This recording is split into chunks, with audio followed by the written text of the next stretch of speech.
wanita itu tanpa sengaja menemukan putrinya semakin mirip dengan sahabat baiknya. Awalnya dia tidak terlalu memperhatikan, karena sejak lahir, putrinya memang dibesarkan olehnya sendiri. Namun hari itu, dia secara tak sengaja melihat hasil pemeriksaan kesehatan putrinya, dan menemukan bahwa golongan darah sang putri adalah B. Padahal dia dan suaminya sama-sama bergolongan darah O, yang mustahil melahirkan anak dengan golongan darah B. Dia pun langsung meminta asistennya untuk melakukan tes DNA antara dirinya dan putrinya. Hasilnya sesuai dugaan. Anak yang telah dia besarkan selama 20 tahun, ternyata bukan darah dagingnya. Baru saat itu dia sadar, kemungkinan besar putrinya telah tertukar saat dilahirkan, 20 tahun lalu. Setelah melahirkan putrinya, rumah sakit langsung dipenuhi wartawan. Dia belum sempat melihat wajah anaknya, sudah buru-buru dipanggil untuk wawancara. Saat dia baru saja meninggalkan ruang bersalin, seorang mantan artis yang sudah dilupakan dunia hiburan, diam-diam menyelinap masuk ke ruang bayi. Perempuan itu menyalahkan semua kegagalannya pada si wanita. Dan saat itu juga, dia menukar kedua bayi mereka. Wanita itu pun tidak pernah tahu bahwa bayi yang dia gendong bukanlah anak kandungnya sendiri. 6 tahun berlalu, berkat didikan penuh kasih dari wanita itu, anak perempuan tersebut tumbuh jadi pusat perhatian. Sementara anak kandungnya yang sebenarnya dibesarkan di lingkungan kumuh, sering dipukul ibu angkatnya, dan mencari nafkah dengan memulung bersama neneknya, yang tidak disangka siapapun. Anak perempuan itu ternyata mewarisi bakat musik luar biasa dari ibunya kandung. Dengan uang hasil memulung, dia membeli sebuah biola bekas dan berlatih diam-diam. Tapi kemudian, ibu angkat yang kejam itu memergokinya, dan langsung memecahkan biola tersebut. Karena takut anak itu tetap berlatih, dia pun merobek semua partitur, bahkan menusuk jari-jari gadis itu dengan jarum baja sepanjang 3 meter. Bukan hanya itu,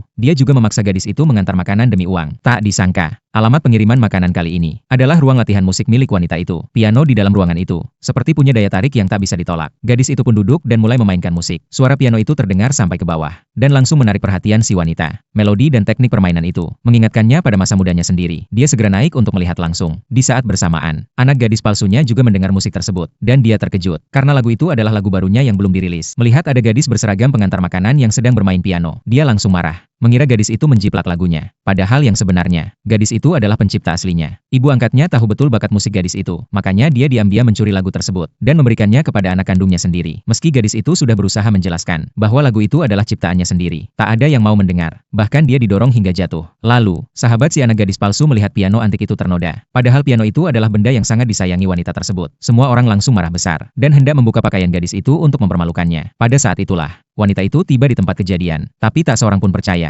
bahwa seorang pengantar makanan mampu menciptakan melodi sehebat itu, termasuk wanita itu sendiri. Dia meminta gadis itu meminta maaf pada anak gadis palsunya, dan berjanji tidak akan memperpanjang masalah. Tapi gadis itu dengan tegas menolak, karena dia yakin lagu itu benar-benar ciptaannya sendiri. Ketika wanita itu tahu piano antiknya ternoda, dia pun marah besar. Tapi melihat wajah gadis itu yang penuh kesedihan, entah kenapa hatinya terasa sakit. Akhirnya dia memberikan satu syarat. Selama gadis itu bisa menciptakan lagu di tempat saat itu juga, dia akan mempercayainya. Tanpa ragu, gadis itu langsung menyanggupi. Anak gadis palsu panik, berusaha menarik wanita itu agar pergi. Tapi wanita itu bilang tunggu sebentar. Kalau gadis itu